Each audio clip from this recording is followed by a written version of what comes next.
It's time for another episode of AI Update brought to you by InforMaven. I'm JD Mosley Matchett, the founder and CEO of InforMaven, and our guest today is Taireez Niswander, an AI automation strategist who helps businesses identify hidden productivity gold mines in their operations, often uncovering $50,000 to $100,000 in annual savings hiding in plain sight. Using her proprietary automation goldmine framework, she shows non technical leaders exactly where automation can deliver 10 times returns without requiring technical expertise. Welcome to the podcast, Tyrese. Thank you for having me. I really appreciate you having me on. I'm excited to be here. That's great. Okay, Jensen Huang, NVIDIA's CEO, recently said that a $10,000 AI investment can make a $100,000 employee 2 to 3 times more productive. Now, based on your work with businesses, what are most leaders missing when they think about automation ROI? Okay, so the things that leaders are missing is that they think automation is like buying a piece of equipment, a one-time cost thing. It's not, but not, of course, that's not how it works. It, we have to think about it this way. We are hiring somebody who we're paying maybe $100,000 just for sake of argument, and we're hoping that they can generate $200,000 worth of value, right? Which is about 50% margin in terms of profit, which is pretty standard. Now imagine you could hire an assistant for that employee at just $1,000 a year, and that assistant handles all the repetitive stuff: the email sorting, the data entry, the report formatting, the meeting scheduling, all the things that eat up 3 to 4 hours every day. And suddenly, your $100,000 employee isn't just doing $200,000 worth of work for you anymore. They're doing $300,000 worth of work because they have time now for the strategic thinking and the client relationships and the problem solving that actually moves the business forward. So we're spending $110,000 total, but we're generating $300,000 in value. That's not a 50% margin anymore, 63%. And so you just made an extra $100,000 for a $10,000 investment, and that's a 10x return. So the thing that really is interesting is that most leaders are not, they don't look at the cost. They look at the cost of the automation, but they don't calculate the opportunity cost of not automating. And Yes. so every hour your talented employee spends copy pasting from one system to another one, that's an hour that they're not doing solving complex problems, building client relationships, innovating new solutions, training junior team members, and the list is long. So if you think about it in terms of a restaurant owner, right, as an analogy, it's like having your chef do the dishes instead of putting the dishes into the dishwasher. And seriously, you're paying a chef. So why would you pay your chef to do dishes? You wouldn't do that, right? You would just have somebody else put the dishes in the dishwasher. And you would rather have your chef creating a menu that keeps the customers from actually coming back. So it's the same thing when we analyze a business. And so we're making sure that the people that they're paying, when we're paying them 100 to 150 or $200 an hour to do the work, but that could be automated by a 5 to 10 hour a dollar an hour automation. The math really doesn't add up, right? I mean, you really don't want to be spending that much money on something that AI can take over. So that's why I built the automation gold mine, is so that we can actually figure out exactly what is eating up those expensive human hours, and then what does it actually cost when you factor in the salary, the benefits, the opportunity cost for that in the first place, and then the cost that the automation itself um, takes for those specific tasks, and then listing out the ROI over the year and 3 years. And in my automation, you can also figure out exactly when you're going to make that money back. Is it going to be 3 months with that investment, 5 months for that investment, whatever it is? It's actually going to give you that number. So when we talk about Jensen's numbers, he's actually being conservative because 2 to 3 times productivity increase is one thing, but when you consider that you can actually 5 to 10x your return on automation investments, that's what's being missed. And the leaders who get this, they're scaling faster, hiring more people, and those people are the ones who are doing more interesting work. So it's a win for the company, win for the employee, and then it's a win on the revenue side. Okay, that's a great answer. Now, there's a lot of anxiety about AI replacing jobs, but you focus on augmentation rather than replacement. So, can you walk us through a real example of how automation actually elevates human work instead of eliminating it? Yeah, and this is a real fear. There's no doubt about it. And honestly, some jobs will change, but let me show you what that actually looks like in practice. Okay, so let's say we've got an administrative assistant, and and they're getting paid $85,000 a year, and that's what they cost the company.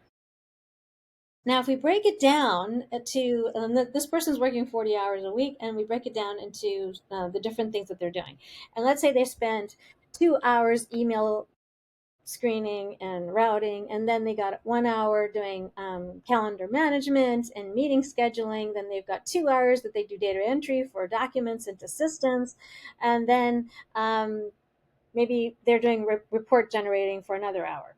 That's like 6 hours of an entire workday that is spent simply on tasks that could be automated, because these are tasks that are following clear, repetitive rules.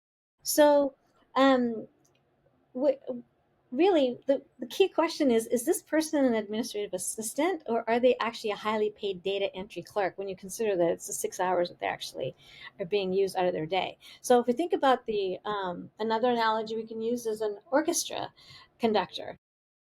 He can spend 7 hours a day tuning the instruments. Sure, he can do that, but should he do that? No, he shouldn't. He should be actually conducting the orchestra, right?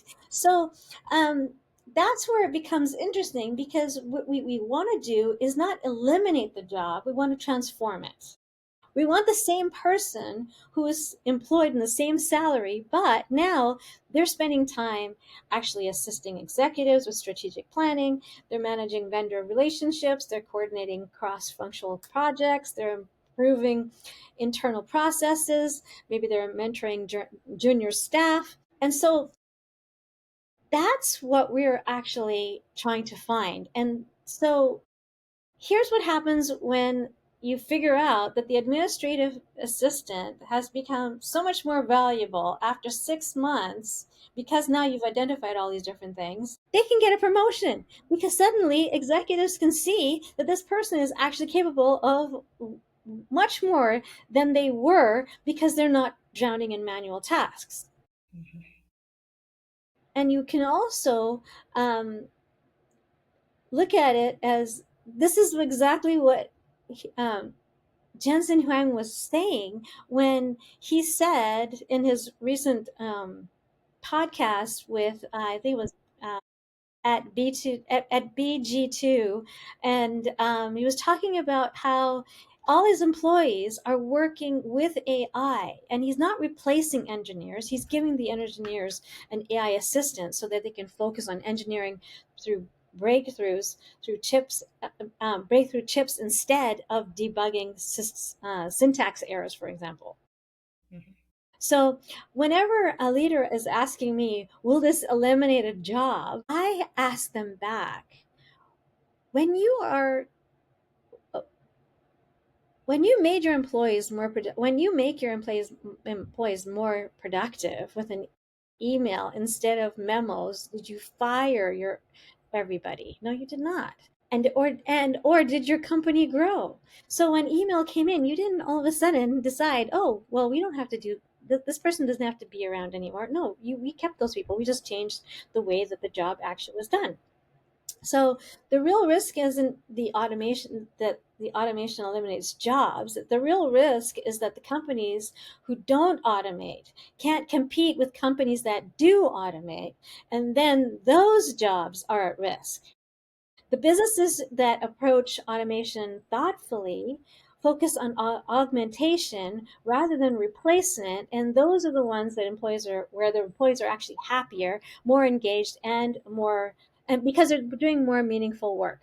And that's what keeps people in jobs long term. Quite so. I agree. Now, most businesses know they should automate, but they don't know where to start. You've developed a diagnostic tool that analyzes roles and identifies automation opportunities. Can you show us how that works? Oh, sure thing. I it's this is exactly the problem I keep seeing is that leaders keep coming to me and saying, "What can I automate?"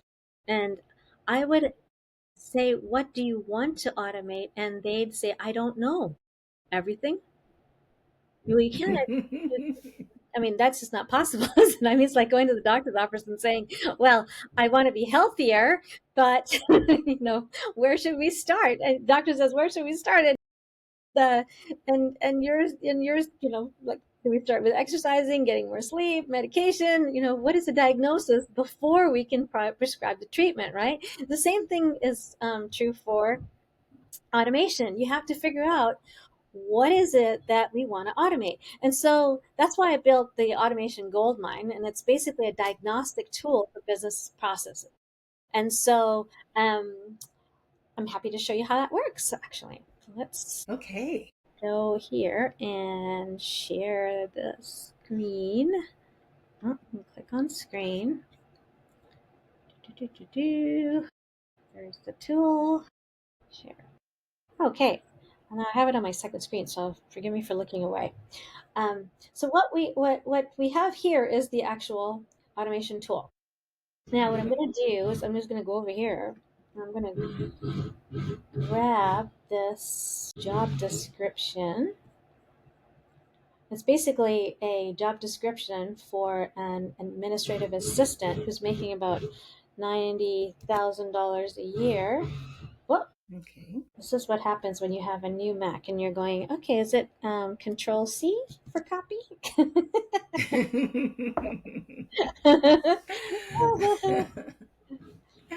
Okay, Control V. Nope, it's not Control V. What is it? Command V. There it is. Mhm. Okay. Now we're going to run this. And so if I just scroll up here while it's doing its thing, we can see Mhm. that this job is actually getting paid 90 to 100K and paid overtime and a bonus to boot. Okay. So we are going to look at this and see. The first thing that my automation goldmine has found out is that there are three automations here that this job actually has. The first one is the calendar meeting, um, which is hidden in there for $18,000 to Mhm. $24,000 annually, which means that in this job, this administrative assistant, the cost to the company is 18 to Mhm. 24,000 a year. Mhm. Now, below that, we have the time trap, which is 8 to 12 hours a week. That's how much they're Mhm. spending, the time they're spending on those tasks. And then on the second one that we found was the travel and expense processing, which is hidden also at 12 to 18,000 annually, and that one has 68 hours trapped in it. And then the third one, which is down here, right there. This one has communication and coordination hub hidden at 15 to 21. Mhm. Now, all of this means is that there is actually 45 to $63,000 hidden in a job that costs originally, well, 90 to 120,000 depending on what it was, including the paid overtime and the bonus. So Right. Now, what we're going to do is we're going to run detailed mode so that you can actually see the ROI portion of this. Hmm. And what this will do is will give you an actual output for this position that gives the executive level analysis on exactly what it looks like to have this job automated and how much it would cost and what you're actually going to save in terms of time and revenue.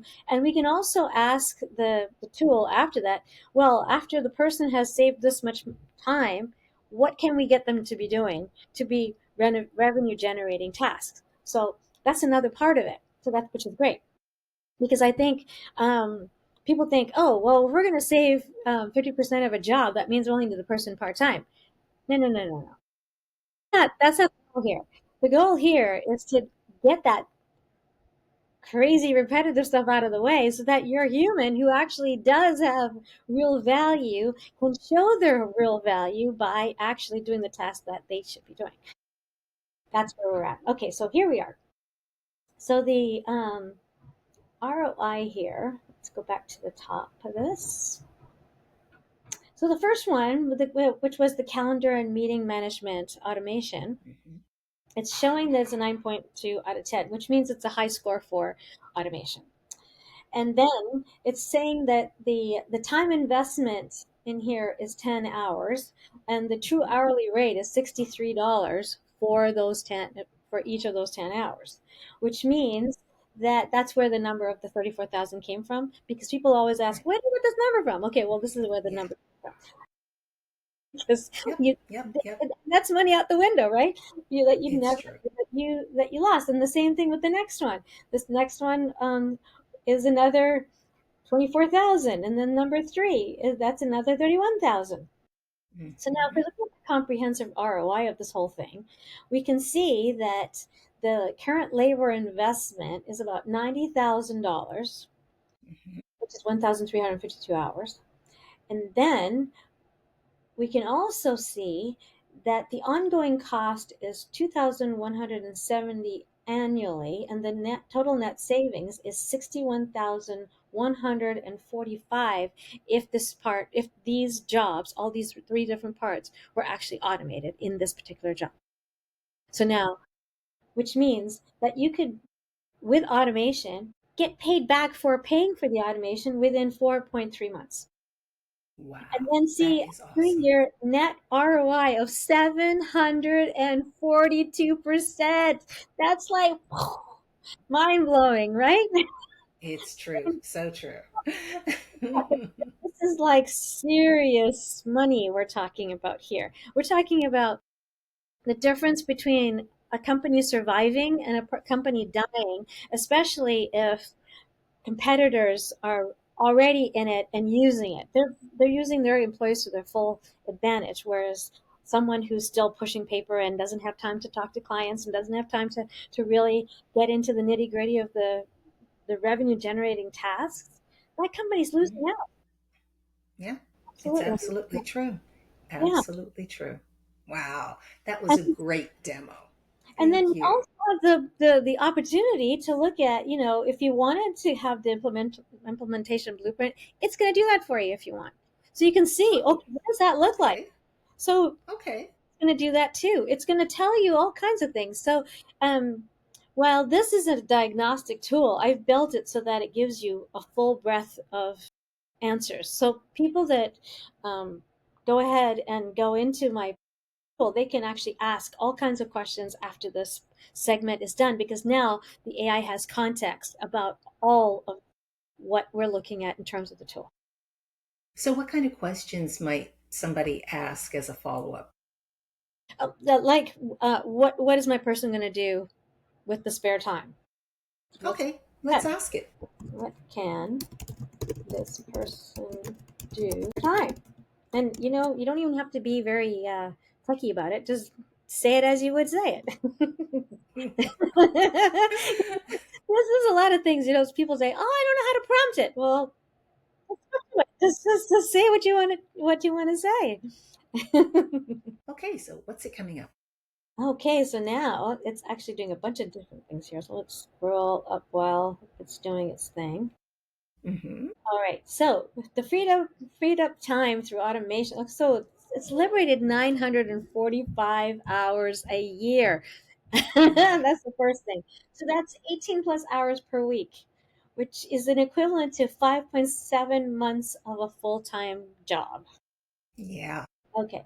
So what is it saying? It's saying that that administrative assistant and the client relationship enhancement can be Mm-hmm. proactive with communication and follow-up, can do the relationship mapping and touch point management, can do client experience improvement activities, can do VIP service coordination for key stakeholders, and then with the deal support and analysis can do due diligence documentation orientation or organization, market research and competitive analysis, can deal pipeline tracking and reporting, can invest committee and meeting preparations. I mean, look at this. This list is Mm-hmm.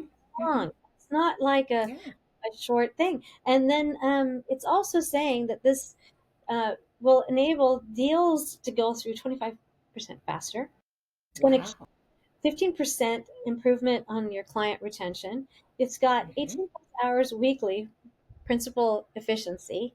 Then you've got operational excellence, which is reduces errors and improves consistency. You've got competitive positioning because now you've got white glove service that you can offer, which most Yep. cannot because their person is That's true. completely bogged down. So Yep.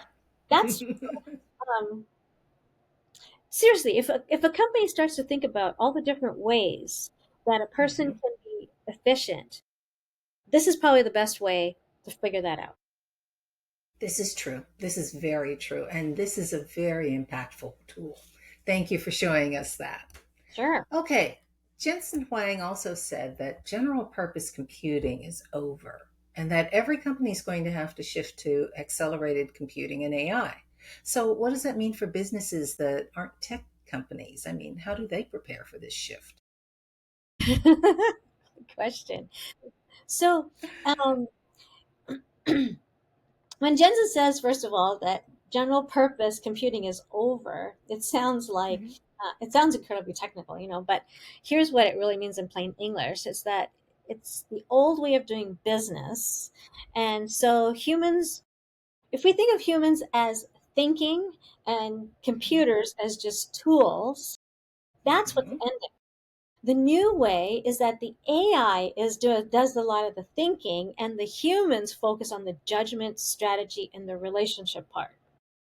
Okay. The human is actually doing the enhanced level of business, and the AI is doing the grunt work. Whereas That makes before sense. um, we were doing all the thinking and then getting the computer just to give us the outline of whatever it was, like the strategy, and then Mhm. we would do the. But this eliminates that layer so that we can actually follow up with what's actually at the upper echelon versus everything that comes underneath it, which is all the repetitive stuff that we don't really need. Wow. And so, I'm and the really crazy thing is like when I love analogies, by the way. So that's why I constantly have because people can understand analogies and they get rather than a monologue of sorts. And so let's go with a horse to a buggy to an automobile. Now, when the horse and buggy went to an automobile and cars were invented, the question wasn't, okay, should we switch? It's when can we actually get going and switch, right? And that's the same is true for businesses. And with the business, the sad part is that the longer we wait, the faster a competitor is able to catch up to us no matter where we were in the actual business cycle. If they were a startup and you were already in the middle of the journey, they can catch up to you much faster now than they ever could. And so Mhm. um, the real cost here is not that you're paying. It's the cost isn't the automation itself. The cost is actually the opportunity cost lost because now you're not as competitive as you should be. Mhm.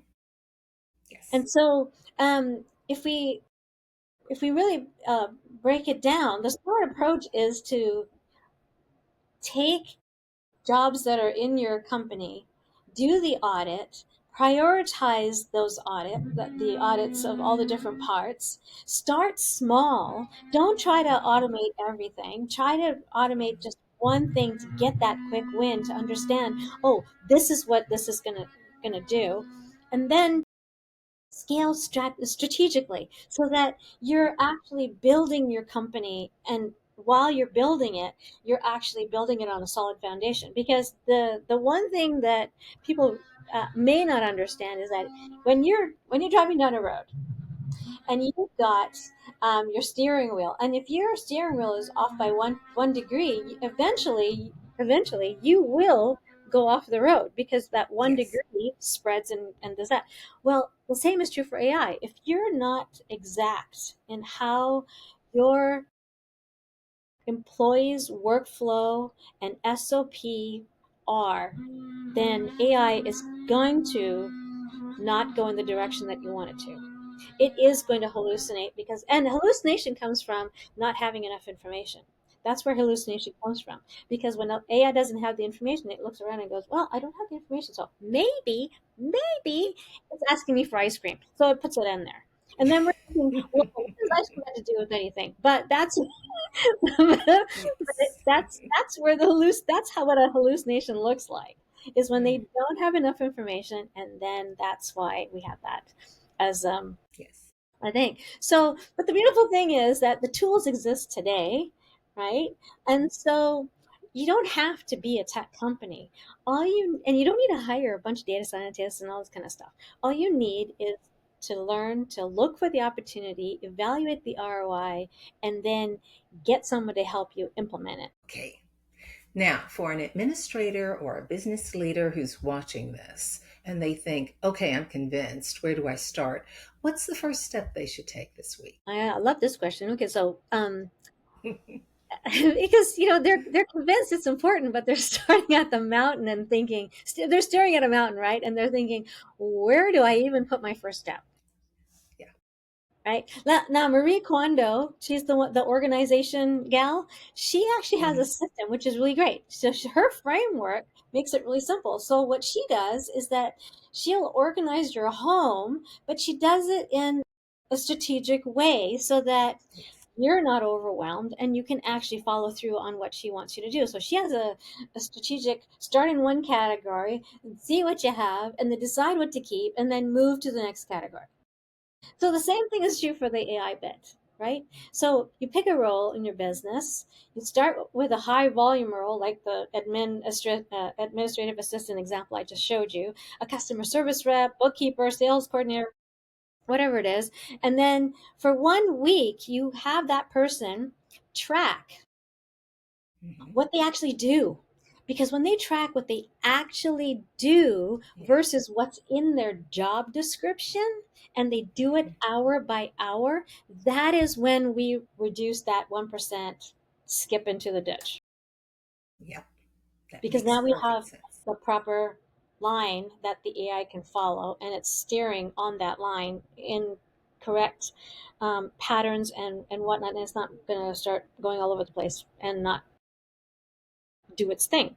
So, um, so what we would be doing is that um, the time is what is going to be the thing that we want to track. Because Hmm. when we look at all the repetitive stuff that people do, yeah, sure, we copy and paste, we do email, whatever, but how much time is it taking you? And that is what really needs to be tracked, not just what it is that you're doing, but how much time did it take you to do that thing? Because then now we can look at MRRT, which is my framework to encapsulate manual, everything is done by hand. And then it's repetitive because it's the same process over and over again. Then it's rule based because you can write Hmm. down the steps. And then it's time consuming because it takes a significant amount of hours per week. So once we get this encapsulated, that's when you can discover the 2 to 3 tasks that are actually eating up 50 to 70% of someone's week. And then we can actually get down to business to getting it automated, and then allow that company to really see the benefits of AI. That makes perfect sense. Thank you so much for this overview and for all the great points that you made. Thank you. It's my pleasure. Really lovely to be with you and your audience.